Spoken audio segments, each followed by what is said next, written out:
Every financial story teaches something. Today's story begins with Carlos Rivera. Carlos paid off a medical bill 4 years ago, in full, with a confirmation email sitting somewhere in an old inbox he rarely opened. He'd honestly forgotten the debt ever existed. Then a letter arrived from a collection agency he'd never heard of, demanding payment on that exact account, with years of added interest. Carlos assumed it was a mix-up. He called the number on the letter, and the representative insisted the balance was current and past due, warning it could still affect his credit if left unresolved. For a moment, Carlos almost agreed to a payment plan just to make it go away.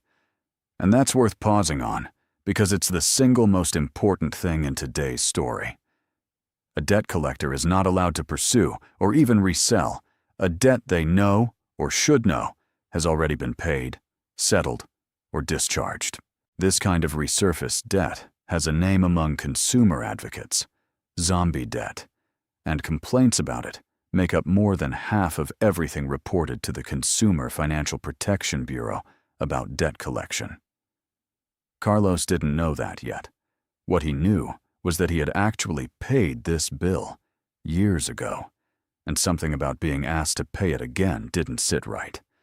Instead of agreeing to anything on the phone, Carlos went looking through old emails and bank statements. He found the original payment confirmation, the exact amount, the exact date, sent by the original medical provider. He sent the collection agency a written dispute by certified mail, with a copy of that payment confirmation attached, stating clearly that the debt had already been satisfied and requesting they stop contacting him. The collector called twice more anyway.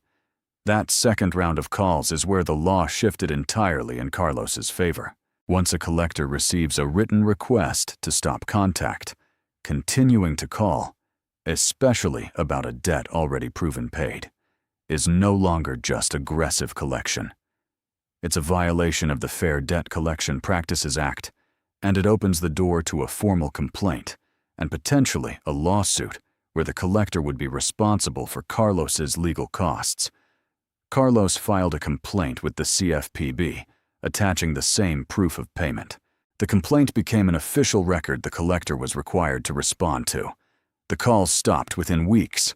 The account never appeared on his credit report, and no payment was ever made twice. What stayed with Carlos was how close he'd come to paying a debt he'd already paid once, simply because someone on the phone sounded certain. An old debt showing up again isn't proof you still owe it. Sometimes it's proof someone is hoping you don't remember that you don't. Financial protection rarely begins with money. It begins with knowledge. I'm Daniel Brooks. This is American Financial Stories.